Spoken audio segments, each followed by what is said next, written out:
Coisas que só acontecem ao vivo, não é verdade? Caí, perdi toda a live. Luiz, se você estiver aí, pede de novo para entrar. A gente estava aqui discutindo sobre as importâncias de se preparar para envelhecer, para estar sempre na crista da onda. Poxa, fiquei bem chateada agora, eu não sabia que essas coisas aconteciam. Deixa eu ver se o Luiz volta a falar comigo.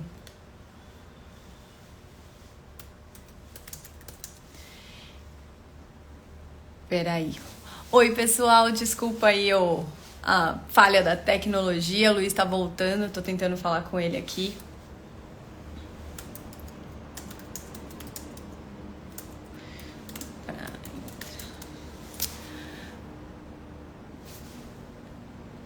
Poxa, tava tão legal. Luiz, tá por aí? Gente, aproveita, manda coração para ajudar a gente no engajamento das próximas vezes. Todo mundo ficar sabendo quando tiver a nossa live. Caiu, desculpa. Pronto, Paulo. O que é que acontece? Eu tive que mudar aqui o ambiente da casa, porque eu acho que o Wi-Fi ele varia muito, né? Tá. Ele acaba variando muito por conta da presença aqui. É bom que pelo menos eu vim para um quarto agora que tem ar-condicionado, porque Recife tá com... A São Paulo está com uns 9 graus, né? Parece. Recife deve estar com uns 39 na sombra. Pronto, ponto. E Vou aí é voltar, bom que... vou morar em Recife, porque eu sou muito fã do calor. Eu odeio frio. Fechado. E aí a gente continua com o sonho da nossa clínica para reabilitar os Fechado. vovozinhos. E também, na Fechado. verdade, planejar essa galera bonita aí para envelhecer com saúde, né? Que o pessoal hoje está faltando é consciência e informação relevante. Mas, caraca, cortou. Eu tava mal compenetrada no que você tava falando, da crista da onda. E Que é a história da senilidade e fragilidade, né? Então, assim, o processo de reversão e o processo de sustentação de um idoso não frágil, ele já começa na idade da gente, né? uhum. Então, esse é um processo que todo mundo, acho que a grande maioria que está aqui na live, são potenciais pacientes entre 30 e 40 anos, acho que a grande maioria, pelo que eu estou vendo aqui. Então, esse processo já começa de agora. E é interessante, ao mesmo tempo, que até essas próprias pessoas que estão aqui, a grande maioria são suficientemente ativas. Então, são pessoas que não precisam se preocupar por isso, né, assim, com relação a isso. Mas pessoas que são mais sedentárias, pessoas que colocam sua saúde em segundo lugar, e principalmente não são fortes, isso bate muito na tecla. Se existe uma valência física que a pessoa precisa trabalhar ao longo da vida, é força física. Uma coisa é condicionamento, ter um paciente suficientemente condicionado do ponto de vista aeróbico. Ah não, Luiz, eu caminho bastante, mas eu sou um paciente que não consigo levantar 5 quilos. Saiu uma pesquisa recente, o American College publicou, 75% dos pacientes, até esse dado é interessante, 75% dos pacientes acima de 75 anos não conseguiam levantar mais do que 5 quilos. Ai, não. Em termos Tá de variando. implicação. Uma razão simples, acho que é um supermercado. Eu acho que agora, Polly. Acho que a É a conexão deu minha? uma variada agora. No frio. Agora deu. Agora deu Tá. uma. Mas aqui tá tranquilo. Aqui deu pra falar. Mas assim, tomando essa história do percentual, 75% dos pacientes eles não conseguem levantar mais do que 5 quilos. E do mesmo jeito que ali entre 70% e 75% dos pacientes não conseguem caminhar continuadamente por 5 minutos. Ou seja, a gente vai tendo um declínio do ponto de vista de função e ele não consegue nem levantar o peso, que pode ser um peso de um mercado que ele vai fazer, de 5 quilos apenas, e a grande maioria também não consegue caminhar por 5 minutos. E eles acabam ficando muito mais dependentes de seus filhos. Um paciente de 75 anos Entendi. pode chegar num processo de vida em que ele é totalmente autônomo.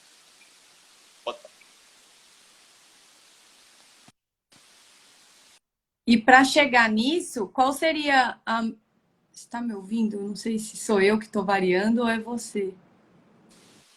A conexão está dando uma... não está Gente, colaborando com a gente. alguém responde se é o meu que está travando ou se é o do Luiz, porque aí eu não sei se eu estou te interrompendo. Aqui tá tranquilo. Será que talvez seja a minha? Bom, é o do Luiz que tá. Bom, alguém escreveu aqui, que é o do Luiz que tá travando.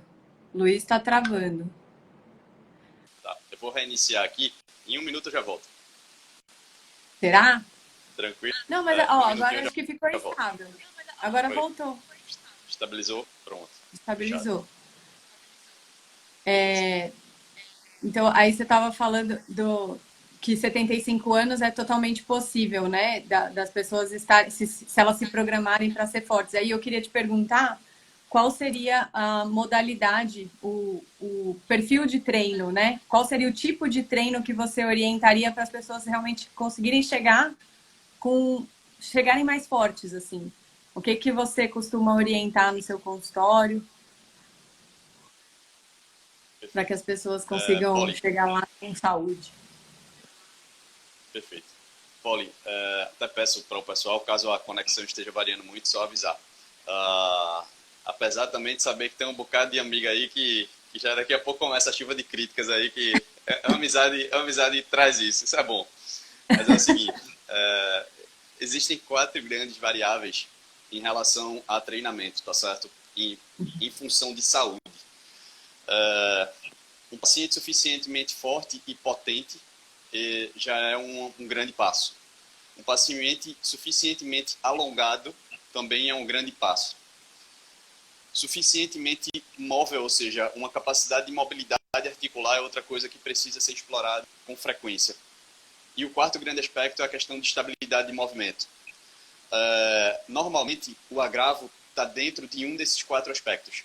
Às vezes, o paciente ele tem um alongamento insuficiente de isquiotibiais, ou seja, de posteriores de coxa, ele vai perder estabilidade de joelho e, consequentemente, vai chegar com uma bursite uma bursite trocantérica, ou então vai ter uma dor crônica no joelho, no tornozelo, que seja. No entanto, as grandes entidades médicas, elas falam que é preciso trabalhar em cima desses 4 elementos, em cima de flexibilidade, e isso daí, a flexibilidade é um processo envolvendo o alongamento e a mobilidade, o treinamento de força, treinamento resistido, e não é treinamento, é uma coisa que eu brinco muito, não é treinamento de fisioterapia, todo o respeito que eu tenho à fisioterapia e admiração, mas é um treinamento com intensidade. O paciente é normal ele começar a pegar o peso de menor carga possível e chegar para fazer seu treinamento. Isso não é treinamento. Isso daí, na verdade, é uma atividade lúdica social. Treinamento, ele precisa fazer força, ele precisa ter fadiga, obviamente, respeitando a amplitude de movimento, a capacidade articular dele e a capacidade muscular dele. E, principalmente, o exercício aeróbico também, para que ele mantenha ainda essa capacidade cardiovascular. E só adicionando, os aspectos e as percepções de força e de hipertrofia também estão relacionados a condicionamento aeróbico. Quanto mais condicionado do ponto de vista aeróbico, mais forte e mais hipertrofiado esse paciente vai ficar.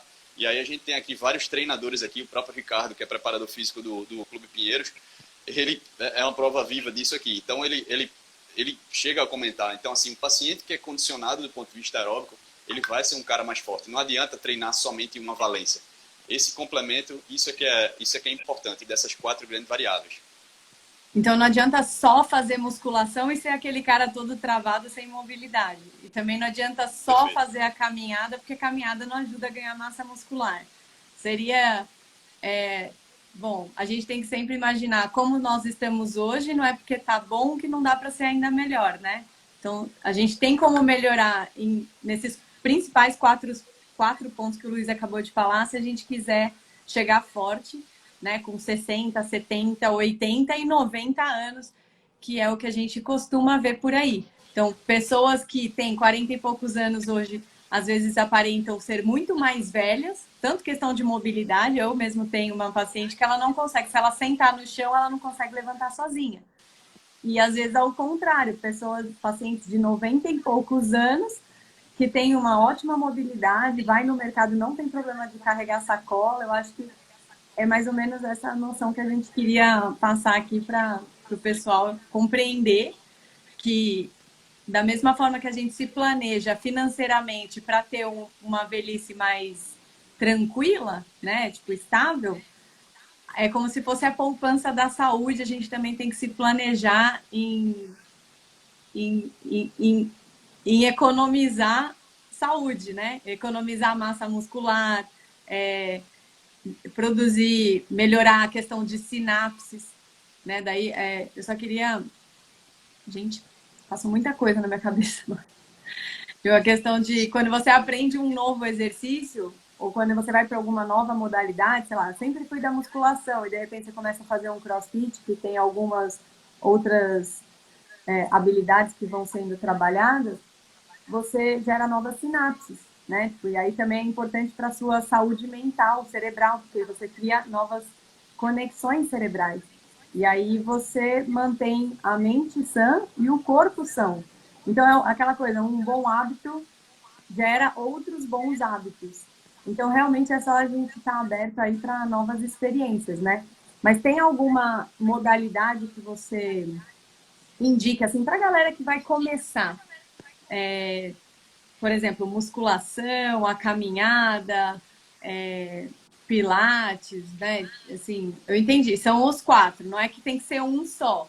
Mas para quem vai começar, o que você costuma orientar lá no seu consultório?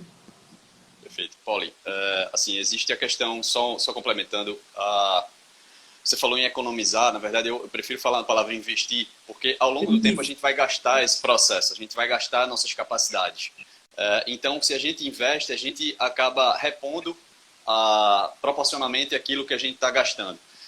A gente, só fazendo um comentário interessante, é que o processo de longevidade em si ele não significa nada.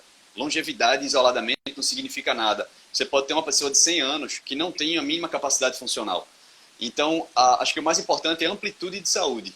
Por exemplo, eu vejo pacientes fisiculturistas, halterofilistas que chegam no consultório, mas ele sabe que ele vai viver até os seus 65, 70 anos de idade, em função de uma série de déficits de mobilidade ou até o uso de certos ergogênicos contraindicados, enfim. Onde eu estou querendo chegar em relação à modalidade é o seguinte: é muito comum um paciente chegar no consultório e dizer, Luiz, eu tenho essa dor e essa dor, mas eu faço hidroginástica. Ok, acho que é importante essa atividade. É importantíssima do ponto de vista social, é importantíssima do ponto de vista de grupo e da própria presença de uma atividade. Só que, volto a dizer, o trabalho de força absoluta, ele é o mais importante de todos em relação a essa categorização de valências a serem preservadas. Então, não consigo conceber uma pessoa que vai envelhecendo e não é suficientemente forte. Então, é preciso manter o exercício de força. Agora, veja, na hora que eu discuto, por exemplo, se chega a doutora Poliana no meu consultório, eu sei que ela é habilmente capaz a executar certos movimentos em que ela pode fazer um crossfit, ou pode fazer um treino de mais intensidade, ela pode fazer um triatlo, ela pode fazer tudo. Só que quando eu chego para a doutora Poliana com 75 anos de idade, ela já não tem mais a mesma mobilidade, a mesma agilidade, talvez ela tenha uma osteopenia, e aí eu preciso pensar no exercício mais seguro possível. Sala de musculação deveria ser ambiente clínico, e não necessariamente uma sala em que toca, aqui em Recife, pelo menos, o forrozão, que o pessoal gosta, em que as pessoas estão ali para um outro aspecto, parecem pequenas boates, e eu faço essa crítica porque é necessário atender aquele público em específico que muitas vezes não tem a habilitação ou o hábito de ficar se olhando no espelho, por exemplo. Existe um contexto, uma coisa que eu converso muito, até na minha própria casa, sobre a invisibilidade do idoso. E quando eu falo da invisibilidade é porque muitas vezes é um paciente que não é propriamente atendido dentro de ambientes de academia.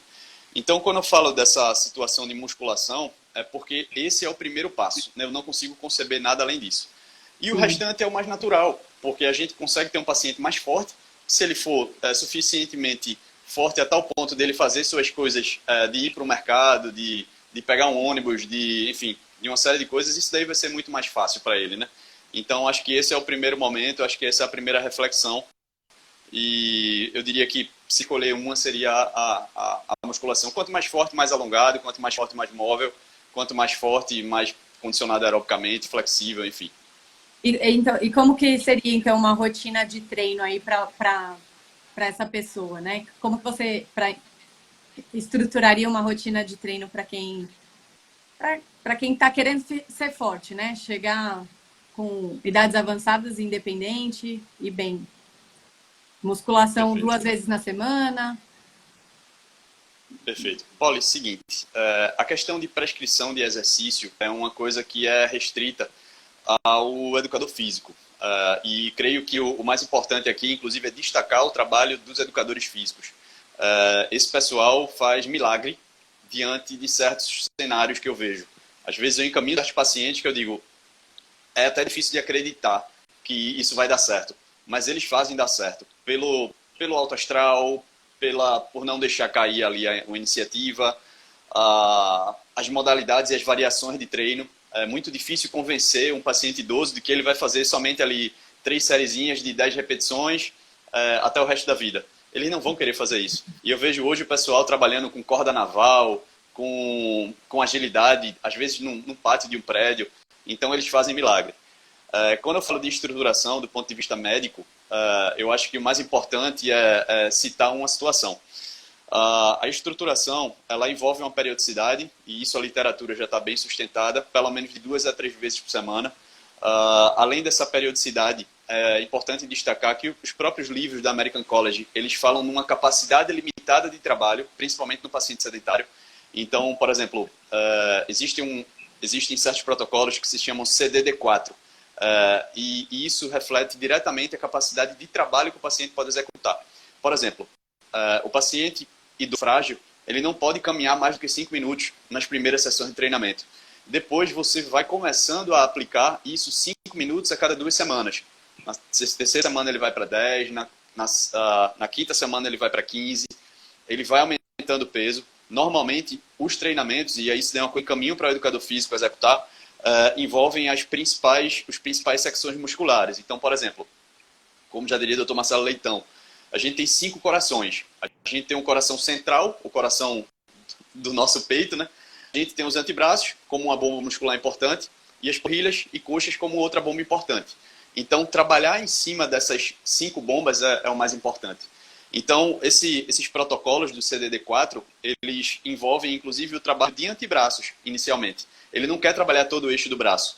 E ele envolve o trabalho de panturrilha, porque ele sabe que aquele paciente ele não vai conseguir fazer o trabalho de todo o eixo inferior. Porque, por exemplo, para recrutar a quantidade de massa muscular que tem as coxas, isso já é suficiente para esse paciente entrar numa fadiga muito fácil. Então, acaba que esses protocolos envolvem um trabalho muito gradual de recuperação, primeiro de panturrilha, de antebraço, condicionamento aeróbico e assim você vai. Então, quando a gente faz, Pauli, essa destinação ao educador físico, a gente faz essa destinação, a gente faz esse encaminhamento somente indicando as contraindicações, indicando a incapacidade de realização de trabalho muito forte e principalmente as questões de restrição. Por exemplo, às vezes o paciente é hipertenso. O paciente hipertenso ele tem um incremento de pressão arterial quando ele vai fazer um trabalho de membro superior de pelo menos 40 milímetros de mercúrio. Então, na hora que ele vai, por conta da compressão de leito vascular, né? Então, a pressão dele, às vezes, é 18,11 na hora do treinamento, vai para 22,15. Então, consequentemente, é um paciente que vai ter um pico pressório, que vai ter um risco específico. Se ele tiver uma retinopatia, se tiver uma doença... a gente tem vários pacientes que não são médicos aqui, né? Mas assim, se ele tiver alguma doença ocular importante, ele tem determinados riscos nesse aumento de pressão diastólica. Ou então o paciente é um paciente diabético e quer jogar futebol. Mas se ele tem uma retinopatia não proliferativa, qualquer bolada dele pode descolar a retina dele. Então, a gente precisa habilitar ele para saber qual é a condição de exercício para que ele quer, específica para aquele paciente. Então, a gente meio que encaminha em cima de contraindicações, de indicações e sugestões. Mas o milagre da droga, exercício, do remédio, exercício, fica ao cargo do educador físico, que é o que a gente tem que respeitar demais e aplaudir. Isso aí, nossa, sensacional. Aprendi muito com você agora. Tá ouvindo? Tô. Tá? Não, então, realmente, assim, a multidisciplinaridade a gente trabalha muito, né? Tá ouvindo? A gente trabalha muito com a Tô escutando. Acho que eu multidisciplinaridade. vou pro celular. Ah, não, mas a gente já vai finalizar, né? Tá dando. Ah, Pronto. não, estamos com tempo. Gente, quem quiser fazer perguntas, tô vendo que tem bastante gente na live, pode já ir mandando aqui para o Luiz responder. Eu só queria, assim, né, fechar isso que você falou agora, a importância da multidisciplinaridade para você realmente ter resultados, que o assunto, né, ele é complexo. Quando a gente fala de saúde, infelizmente, a questão de acessibilidade, né, ela acaba se tornando um luxo se a gente for pensar em todos os profissionais que a gente precisaria, tipo, para ter uma boa orientação. Então, eu sempre digo que a prevenção, o custo da prevenção é sempre menor do que o do reparo. Então, porque realmente, se você for precisar de todos esses profissionais depois que você já consumiu tudo aquilo de saúde ao longo dos anos, que você não se preocupou, você não investiu em saúde, lá na frente vai ficar muito oneroso. Então, porque realmente, assim, eu até como aqui em São Paulo, hoje eu tenho muita dificuldade de encaminhar os meus pacientes para profissionais que realmente saibam lidar com esse público. Então, por isso eu comecei esse trabalho aí de criar a série do Marcos do Envelhecimento, chamando pessoas de diferentes, né, médicos de diferentes especialidades para realmente trazer para as pessoas a consciência de que elas precisam se cuidar. Agora, quando tem 30, 35, 40, 50 anos, porque se a gente esperar, não quero chegar aos 80, tipo, não me importa, tipo, não, para mim, com 70 anos já posso morrer, mas você vai estar aqui, você não sabe, a não ser que você cometa suicídio. A gente precisa pôr a mão na consciência, né? Tipo, aquela coisa, é o óbvio que precisa ser dito, que as pessoas precisam realmente, cada um, cuidar de si mesmo. E a gente está evoluindo, a população está envelhecendo. Em 2050 seremos, acho que 50 milhões. Hoje somos 17. Seremos nós, com 60 e poucos anos, né? Em 2050. Então, acho que é importante essa bandeira aí, o pessoal realmente se cuidar, investir em saúde, para que o processo de perda seja desacelerado. E tem umas perguntas aqui, ó. Paulinho, Oi. desculpa só te interromper, mas só queria aproveitar esse gap aí para fazer um elogio em relação à sua atuação profissional. A gente, como eu falei no começo, a gente fez residência junto e é engraçado o que eu vou falar, apesar de ser um elogio, é uma coisa super séria. Você foi a única residente de geriatria na época, era R3, a procurar o serviço de medicina do exercício do esporte para dizer, poxa, eu preciso aprender alguma coisa ali a respeito. Existe um modelo ainda muito centrado na doença. Eu vejo ainda muitos colegas da geriatria, e inclusive eu falo para eles, talvez seria a especialidade que eu teria feito. Em vez de ter feito medicina do exercício do esporte, meu sonho inicial era fazer clínica médica, geriatria e depois fazer o que eu faço hoje. Mas assim, foi a única profissional que chegou e disse, não, eu preciso aprender ali a respeito dessa droga que é o exercício. Então, de fato, é a única droga que altera o processo de amplitude de saúde. É a única droga que é capaz de gerar um processo de amplitude de saúde sem necessariamente você precisar de tantas medicações. É muito comum o paciente chegar lá no consultório com 5, 6, 8 medicações, ou então eu ia lá no ambulatório de geriatria e aquilo era encarado com naturalidade. Eu via lá a consulta de 1h30, né? Hipóteses diagnósticas, conduta. E aí eu achava sensacional o trabalho de se enxugarem as medicações, se enxugar aquelas medicações. Mas, ao mesmo tempo, na hora da prescrição e da recomendação do exercício físico, aquilo não durava 10 segundos. Você precisa fazer alguma coisa. Poxa, então acho que isso daí é um elogio que eu preciso fazer, mas é um processo de reflexão também, tá certo? Para todo mundo. Com certeza. Não, isso com certeza. Até porque eu acho que é algo novo, né? Assim, a geriatria e a medicina do esporte são especialidades novas. A gente não tem tanto profissional atuando na área. E a gente da geriatria, né, essa questão do processo de envelhecimento, a gente não esperava que as pessoas vivessem tanto. Então, por conta... agora a gente aprendeu com essa geração, aqueles que envelheceram mal e aqueles que envelheceram bem, o que envelheceu bem fez para chegar aonde ele está hoje. E aquele que errou, mas não sabia que estava errando, a diferença entre nossa geração e a geração deles, né, que hoje tem acima de, são os idosos maduros, né, acima de 80, a gente tem a experiência deles para poder fazer diferente. Eles não tiveram essa oportunidade, eles não sabiam que chegariam a essas idades. Então, a gente não sabe que idade a gente vai chegar. Então, eu acho que a mensagem aqui é a gente realmente entender que não existe fórmula mágica, porque hoje no mundo do Instagram também, uma coisa que me deixa meio de ciricutico, irritada, é essas, né, é o soro da imunidade, é o soro da cognição. O pessoal, juro, tem umas coisas assim que são vendidas e as pessoas creem realmente num produto milagroso, que você vai tomar uma cápsula e tudo vai mudar. O seu bem-estar, o teu humor, você vai emagrecer, você vai melhorar o desempenho cerebral com cápsulas, com injetáveis, e na verdade não é isso. Se existe uma medicação, seria o exercício. Eu realmente acredito muito.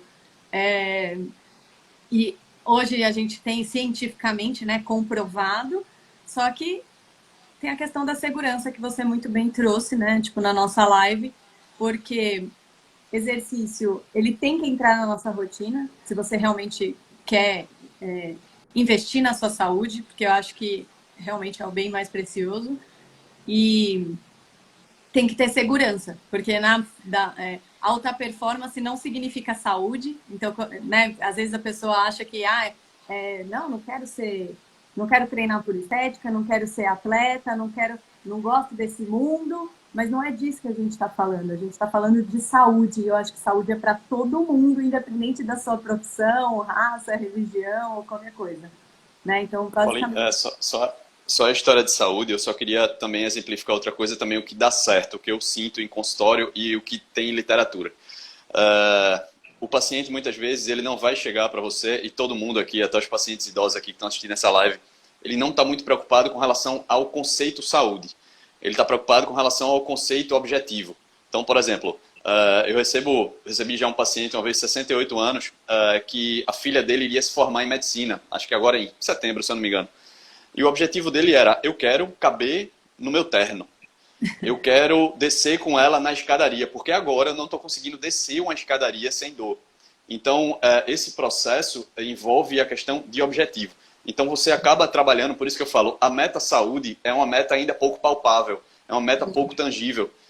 O processo de saúde, às vezes, é um processo quase que impossível, mas a soma do que é possível vai chegando lá. Então, é preciso trabalhar esse conceito e acho que todo mundo cabe a reflexão de dizer, poxa, o que é que eu vou fazer para atingir isso? Acho que isso daí é o mais relevante.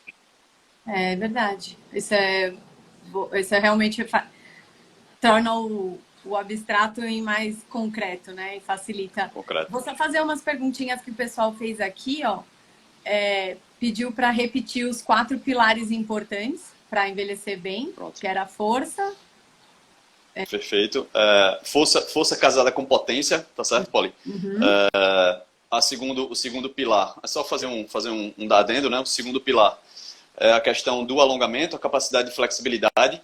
Uhum. Isso é outra coisa super importante. A terceira, que é uma implicação, é a questão de mobilidade. Então, é muito comum um paciente que tem dor em ombro, dor em joelho, dor em quadril, serem muito, muito comprometidos em relação à mobilidade daquela articulação. E é preciso a gente sempre desafiar, principalmente essas articulações como ombro e articulação de quadril. Uhum. E a terceira, tão importante quanto, é a estabilidade de movimento. E aí, quando eu falo de estabilidade de movimento, força e potência, casada, né? Estabilidade, mobilidade e alongamento. Maravilha. E aí perguntaram aqui... Peraí. Meu aluno de 68 anos tem acompanhado pelo dedímero que o sangue dele está mais grosso que o habitual. Estava com 1.100 e baixou para 800 com o uso de AS. Em relação ao treino, devo ter mais cuidado? Perfeito. A Nelly, né? Acho que foi Nelly que fez a pergunta. Então, Nelly, se tudo, Nelly, brigadão pela pergunta. Nelly, seguinte, existem alguns parâmetros quando a gente avalia segurança de exercício em relação a risco cardiovascular.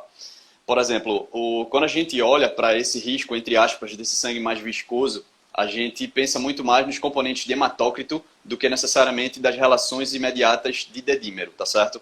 Então, vou dar um exemplo simples, bem esdrúxulo, assim, bem oposto. No começo da década de 90, na volta da França, os atletas se dopavam com eritropoetina. Então, a contagem vermelha do sangue, ela ia para cima de níveis de hematócrito, acima de 55, ia para 60. Então, aquele sangue ficava espesso. E isso fazia com que a formação de trombos promovessem a possibilidade de um infarto agudo do miocárdio.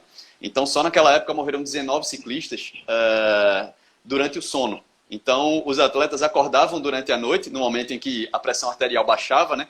Acordavam durante a noite para não correr o risco de infarto. Ou seja, eles pedalavam.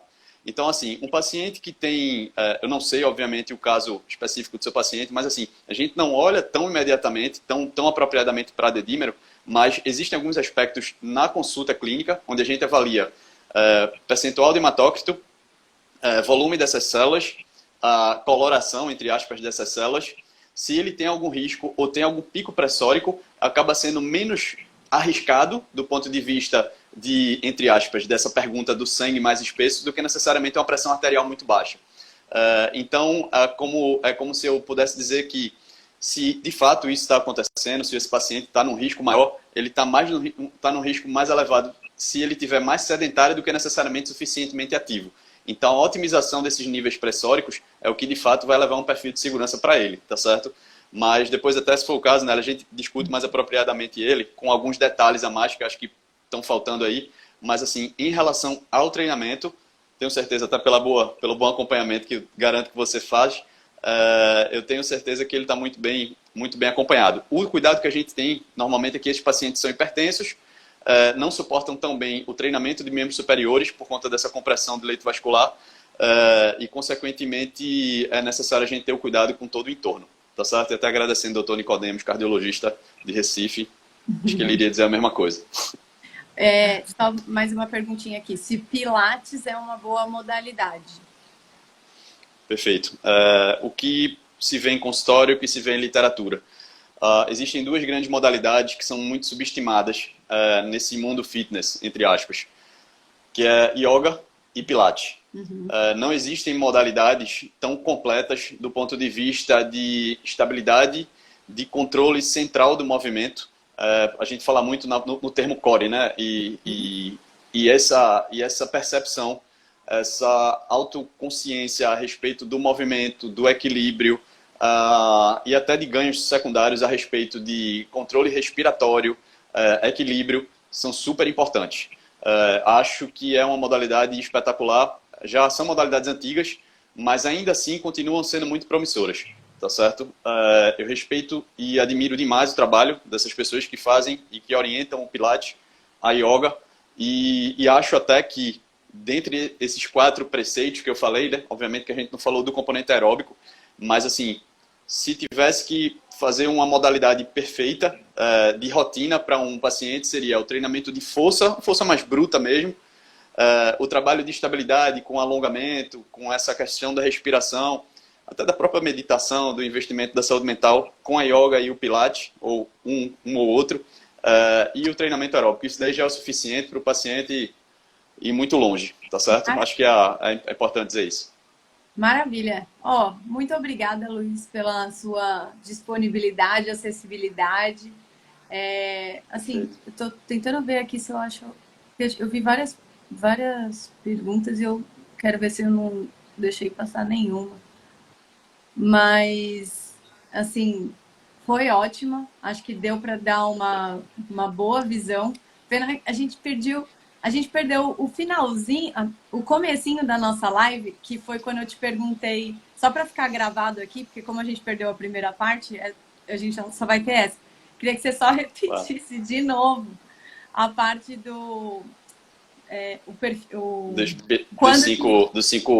Os 5 motivos de procurarem o médico do esporte. Quando que a gente indica para o paciente procurar o médico do esporte? Os 5 pilares que o médico do esporte trabalha em consultório. Pronto, perfeito. O primeiro de todos é a questão de segurança do exercício.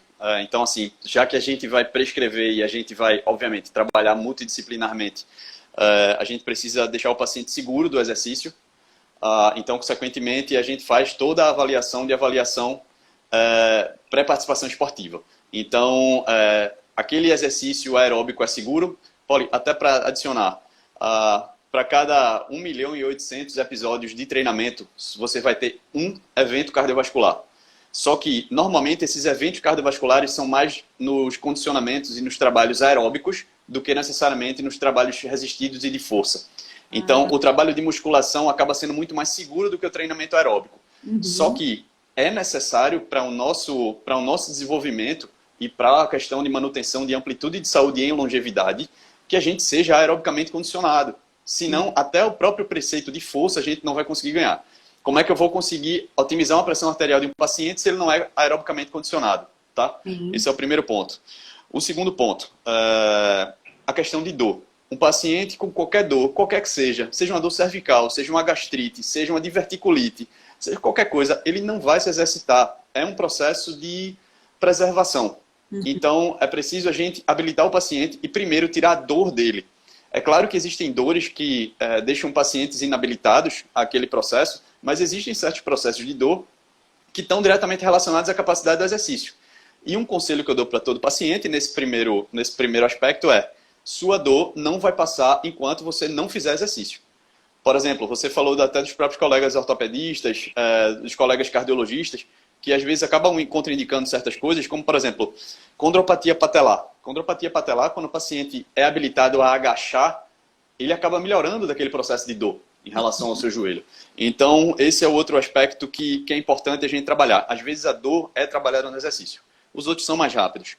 O segundo aspecto é o componente nutricional, psíquico e social dele. Então, a atividade para um idoso que é feita aos pares, ela acaba sendo muito mais prazerosa, muito mais longeva e muito mais útil. É um que incentiva o outro naquele processo. O componente psíquico, basta dizer que todos os guidelines de depressão e ansiedade envolvem a caminhada, por exemplo, ou a corrida.